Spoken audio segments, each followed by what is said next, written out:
Bismillahirrahmanirrahim. Bismillahirrahmanirrahim. Alhamdulillah wa syukurillah.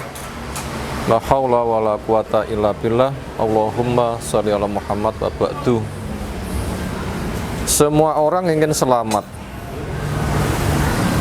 Yang tergambar di benak seseorang ketika selamat ada sebuah ungkapan semisal muda pesta pora,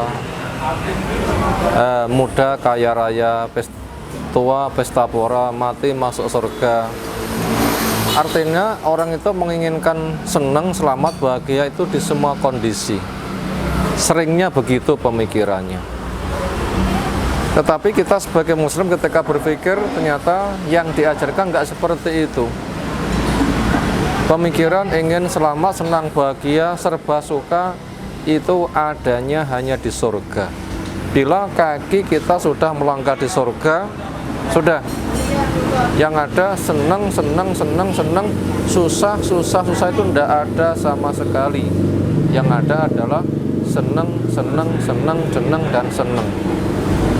Karena kita sekarang belum ada di surga, tapi masih ada di dunia, maka senang itu merupakan hasil pengelolaan, bukan senang asli senang. Sebenarnya kita apabila bisa mengelola, bisa senang semuanya. Karena mukmin itu ajaban, sangat mentakjubkan. Di semua kondisi itu maslahat, identik dengan senang. Sebagaimana pesan Nabi SAW, ajamil mu'min inna amrahu kullahu khairun lahu wa laisa dzalika illa lil mu'min idza asabahu sarra fa syakara fa huwa khairun lah wa idza asaba dharra fa sabara fa huwa khairun lah. Amat sangat mentakjubkan pribadi mukmin. Semua kondisinya itu membahagiakan. Bukan jempol satu, tapi dua. Ketika dapat kesenangan, dia syukur, semakin taat. Kalau senang dunia nggak seberapa, sudah kayak begini, nanti gimana di surga? Ya Allah, terimalah ketaatan kami. Di saat itu bahagia, sebuah kesenangan. Dapat musibah, itu juga baik. Karena mengingatkan dia itu hamba, buktinya kena musibah. Mengingatkan dia itu punya dosa, buktinya kena musibah. Lalu berpikir, kalau musibah dunia nggak seberapa, bagaimana musibah di neraka? Menyebabkan dia semakin waspada. Banyak berpikir dan merenung masa depannya. Itulah kebijakan. Kalau susah dunia nggak seberapa sudah berat, lalu bagaimana musibah neraka? Maka tobat, istighfar. Dengan begitu nanti dosa-dosa digugurkan, derajat akan dinaikkan, pahala akan bertumpuk. Ini mukmin senang di semua kondisi. Di dunia apabila bisa seperti ini, bisa senang di semua kondisi. Dan nanti akan berluang di surga. Memang betul-betul balasan senang di semua kondisi. Yang dunia menjadi modal ke sana. Tapi apabila pribadi ini belum punya, pribadi momen belum mempunyai, yang tergambar senang, dan senang, ini banyak yang mengalami kegagalan.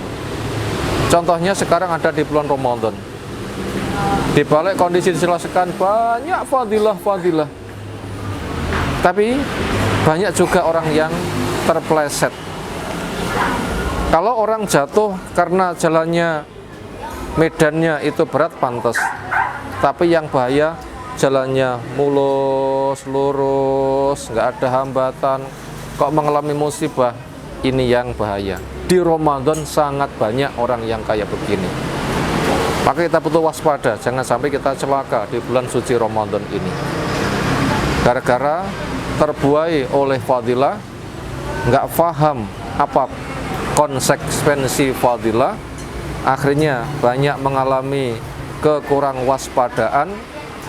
Dan ini nanti dikhawatirkan apa yang diungkapkan dalam istilah ungkapan orang Jawa, yaitu huruf Jawa lek dipangkum mati. Kenapa? Karena terbuai dengan fadilah yang diiming-imingkan. Mungkin juga ini gara-gara orang yang menyampaikan nasihat kurang pas. Misalnya hanya dihimbau siapa yang puasa Ramadan karena iman mengharapkan pahala diampunkan dosa apa yang sudah berlalu. Siapa yang qiyam Ramadan karena iman mengharapkan pahala diampunkan apa yang sudah berlalu. Sepenting sholat, walaupun sekian puluh rakaat itu hanya hitungan menit, khusyuknya itu dalam hitungan detikan upamanya, dan seterusnya.